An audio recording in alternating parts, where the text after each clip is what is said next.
Good morning. Hope everything is well with everyone. I'm trying to just get my slides up. So last week we did a sales training. That video will be coming up hopefully today or tomorrow. Otherwise it will be up during the weekend so you can all watch it. What I did realize though was that this episode that we're going to do now should have come first as the episode 1. Just because we will be going through the actual entire sales process and exactly how to make a sale happen. So strap yourselves in and we'll get ready to go.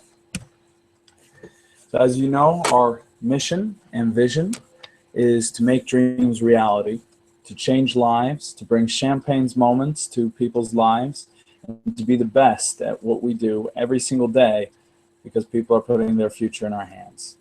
So far, why we sell in the last episode. It was why we sell, and that can easily be summarized in selling is helping. All right, that's why we sell. If you don't believe in the product, if you don't believe in what you're selling someone, don't sell it. Go to someone else or get a new product. We sell to a home seller because they need to sell, and we will close so they don't have to take time and go around and wait. We can solve their problem. We sell in the Swedish Wealth Institute because they'll get access to everything we have, the Wealth Academy, the seminars, the speakers, the network, and that will change their lives, as it has for so many of our members. We sell in the sourcing business because that is how investors get their deals, and that's how we take care of them. So without us, they don't get their properties and they don't get their financial freedom. So WIIFM stands for What's in it for me? And that is all our clients care about every time we talk to them. When you're in a negotiation, no one cares about you. Not at all. They don't care about me, you, the business, the company, what we are. They care what's in it for me. And that's just something to keep in mind during the entire process when you're selling. What's in it for them? And what's their greatest pain? If you can work that out, that's what's in it for them. You'll solve that pain. And we went through 6 steps for handling objections. We will touch on that again today. We'll be going through the entire sales process. So what is the sales process? Well, basically, it's a simple process where we go through the steps a person needs to go through in order to buy. It's how we work our solution, work our process so that it fits the buyer's process. Because everyone, when you're buying something, that goes for us as well. When we're buying a bicycle, we look at certain things in a certain order before we buy the bicycle. We want to be handled in that order so that we're comfortable to buy. So if you're asking someone to buy before they've gone through the needs analysis, then they won't buy. They'll get comfortable and they'll leave. So you have to walk people through the steps in the right order for the sale. And that is also why it's important. Because if you're not working your process in conjunction with their process, you got to disconnect and we'll lose the sale. So the sales process starts with an intro. And this is truly an intro, a 30-second earn the right. We'll get into that deeper. Then you go into a needs analysis, presentation, handle their objections, and then close the deal. This is the process every single sale should go through, every single time. And a great example of it is a doctor's office. All right, so if you feel sick, go into the doctor and you instantly know they've earned the right because it says John Smith, MD. You know, okay, this guy's taken at least 5 years of school, probably higher education as well. MDs, we might have, after graduation, he'll have 5 to 10 more years of education to have that title MD. So you know he's got the right. You know this man or woman. Well, in this case, it was John Smith. So you know this man knows more about health than you do. So you know you need to listen to what they say. They've earned the right. What happens then is you come into the office, and what many salespeople would do was that they would bring out all their products, all their medicine, put it on the table, and say, you know what? I think you need this painkiller. And the person's like, but I haven't even told you what's wrong. Well, this painkiller is the best in the world. And they go into this long presentation about this painkiller. And then they say, you should buy it. And the person sitting there is like, well, what? I came in for a runny nose. I don't want a painkiller. And then you're in the objection handling. You're like, well, but this painkiller, it's got anti-inflammatory. It does this. It does this. It's got this widget and that widget and that. Close it. Buy it. Buy it. And the price without buying. What a doctor does is they do a needs analysis. They do a diagnosis. Why are you here? Why did you enter my office? And they learn about all the symptoms. They learn about all the pains. You get to describe what you're feeling. And once they've described, they diagnose. They'll tell you, well, based on what you've told me, this is what's wrong with you. And the solution to what's wrong with you is this medicine. Do you have any questions? And then they handle your objections. Well, I thought this, and I Googled this, and I Googled that, and I did this. Yes, that is very good. But based on these symptoms, that cannot be true, and it has to be this. Do you have any questions? Okay, good. So you need this medicine this time. Please go see the pharmacist. And they've closed. And they do it every single time. And we have to be doctors of sales. That is what we need to be. So we'll start by earning the right. What does earn the right mean? Well, just like the doctor, it means they need to listen to you. They need to listen to you. And it's just a 30-second pitch where if you're going into the home of a person to property, you want them to know that you will be able to close. So all you do is you sit down and you say, thank you so much for me come here and come into your home. I represent the Global Capital family. We run businesses all over we run a business all over the country.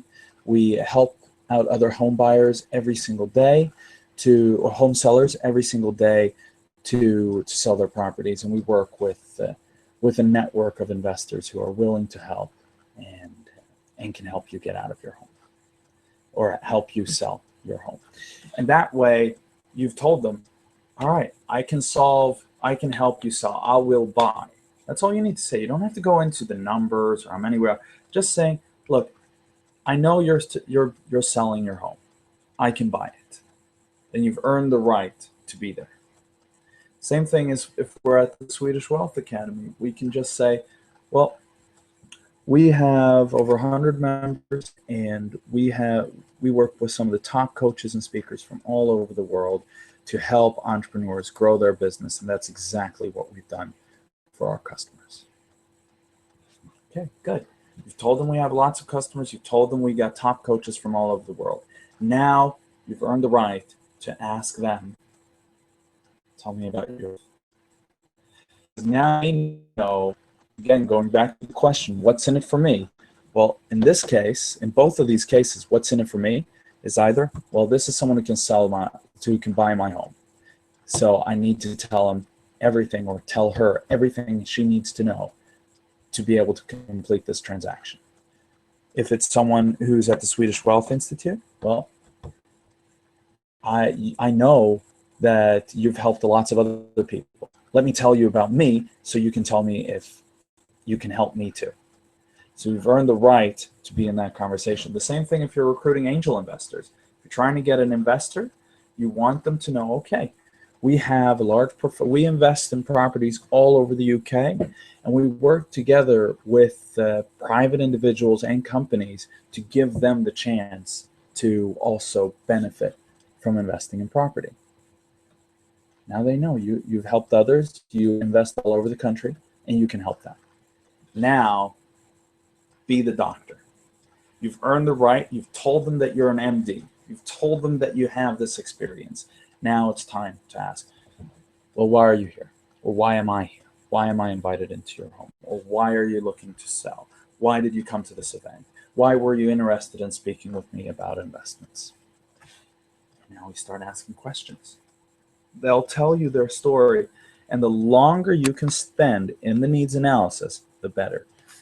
Don't let them go off on a tangent, though. Stay in control. The way you stay in control is questions. So you ask, why are you here? Well, I was in the area. Absolutely, I understand. What was it that interested you with the Swedish Wealth Institute? Well, I saw the logo. I liked the name. I saw people walk. I just wanted to. Okay, great. So tell me a bit about yourself. What do you do today?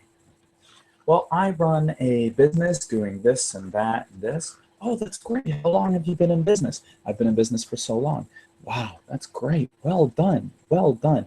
So what are your goals? Are you looking to grow? Are you looking to stabilize or get out of the business? What's your goal? Well, my goal is to grow my business and expand. Wow, okay. What are you doing right now to expand? Well, that's the thing. I don't really know. Well, you came to the place. It's one here. So have you spoken to anyone else here? No, not yet. Well, we have 100 members here who have all grown their business as a result of the Swedish Wealth Institute. And now you can go into your presentation because you know that they have a business, for how long they've been in business, what they want, where they're going, what they're looking at, and now we can close. Someone's telling you, well, we just put our house on the market. Well, that's great. Why are you looking to sell? Well, we're looking to downsize because John here lost his job, so we're a little tight on cash. Oh, yeah, I understand this recession. Yeah. What type of a property are you looking for? Well, we've been looking at this and this. Yeah, okay, I understand. How quickly do you need to sell? Is it a big hurry? I can imagine with John being out of a job, it needs to go pretty quick. Oh yeah, we can barely cover the mortgage payments as it is. So if we could sell quickly, that would make such a difference. Right.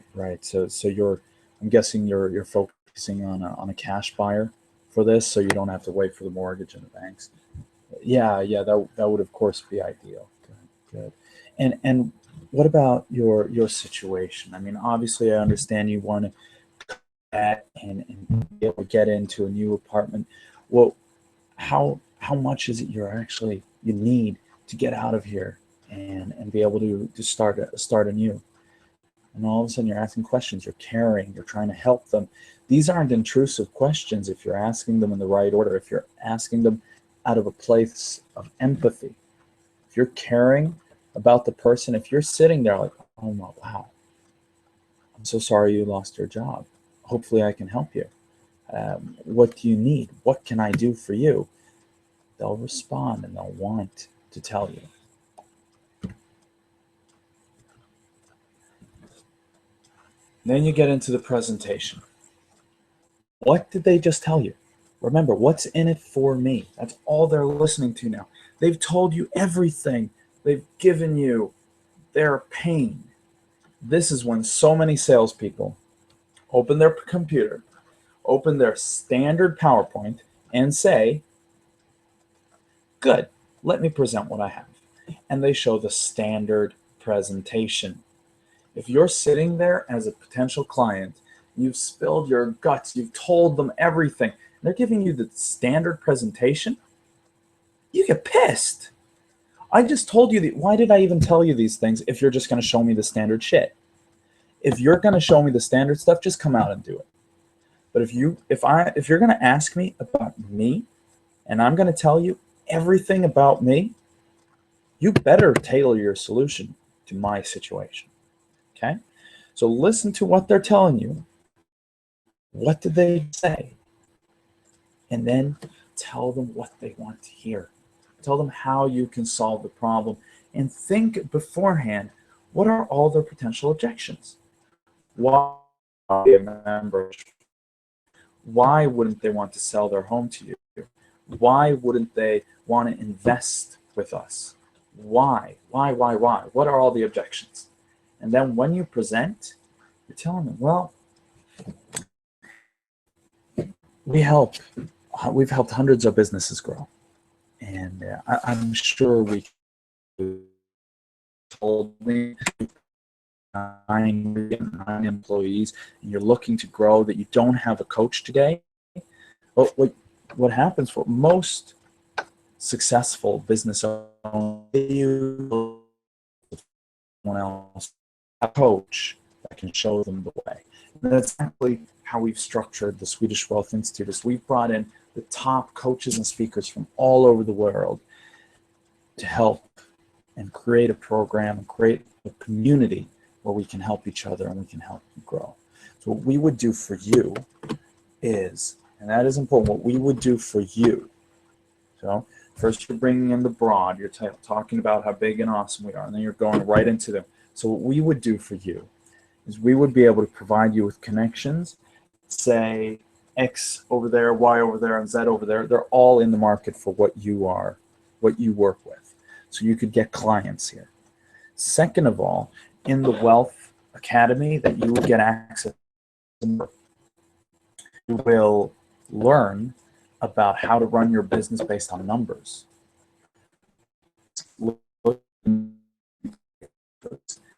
So that you can look at, where do I need to grow my income? Where do I have to decrease expenses? So that you can focus on it and work on the right things, not just keep busy. And we also do that with time management. Actually, other members in here have come up to us and told us they save an hour a day because they're so much more efficient. What would you do with an hour a day? You're covering objections, you're answering, you're telling them what they want to hear. And once you've done your presentation, you're like, well, do you have any questions?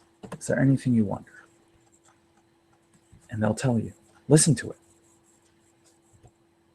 Repeat their concern. So if they tell you, well, I'm just wondering, would I actually get clients? Okay, I understand completely. Since this would take your time, and obviously it would be a financial investment, you want to make sure you make that back by getting clients. Is that correct? Yes. And you isolate it, meaning you ask, is this your only concern, or is there something else? This does two things. First, you've listened to them. Second, you've shown them that you care. Third, you say, is this the only thing you care? Is this your only concern, or is there something else? You're asking for even more. And the effect is twofold. Is this your only concern, or is there something else? If they say, no, this is it, then you know, if you can answer it, if you have any questions, they'll give you some question. They won't give you the true concern. But if you show that you care, then is there something else? If they have a true concern that they haven't told you, they'll tell you something else. It might not be the true concern this time. So you go back. Oh, I understand. So just to make sure I understood you correctly, this is your concern. Is that what you mean? Yeah. So it might be the fourth or fifth concern is the true. And then you say, okay. So this is all. These are all your concerns. All the you have at this point. You wonder about if you'll get clients. About this, and this. Is that correct? Yes. And this is all you feel that you need to know in order to move forward. Yes, it is. Good. Now you question. You go in deep. So when you're saying you're worried about getting clients, what is the why is that? Why is this a big concern for you? Well, I mean, I don't want to be wasting my time, and I don't want to be wasting my money. I completely understand. So you'll get all the education and everything as well. You feel you need a direct financial gain as well. Is the indirect financial gains from that be important for you as well? No, I really feel I want to get direct income based off of this. Okay, I understand. And how many clients would you look to that you would need to get? Well, if I'm going to come to an event a month, I need to get about 1 client per event. Okay, so you want 1 client per event. Is there an importance of size? Well, I mean, most clients are between X and Z. So whatever size that's fine. Okay. So if I can show you that you'd get clients from this network, that would relieve that concern or that worry? Yes, we would. And then the second one, the third one, the fourth one, the fifth one. Okay, I think I understand. You answer them. Well, like I said, I know 3 people right away that need your product. So I can introduce you to them. We are growing constantly. There'll be more people. And when you start networking and presenting, that will get you the clients. And you just go through each and every one. If you're in there and it's a home seller, and like, well, we really need to go quick. I completely understand. Why is that? Well, it's because that. Okay, I understand. Why is that? Why is that? Why is that? Why is that? Be a kid. Why? What is that? What is that? What is that? What? Why? Until you really, truly understand. Once you do, and you answer it, and you just say, look, this is how I'll solve this for you. The solution is there. And then when you're done, does this answer all your questions? Yes, it does. Thank you. They've already agreed before, if you answer all their questions, they will buy. They just told you, yes, you answered my questions. So then you just say, great. If you just approve this, we can get the process started. And you've closed. And that's what you do. You always ask for the sale, and you keep until you get it. And you keep getting the objections, and you keep answering the objections, and you keep going for the close until you've closed it. Most sales come after 8 attempts to close. And when I say most, I mean about 95%. Most salespeople quit after 0 attempts. Most of the best, they quit after 2. So some of the best salespeople in the world are getting 5% of the actual closes they should. The best, they close. They close and they close and they close and they close. So that was our webinar for today.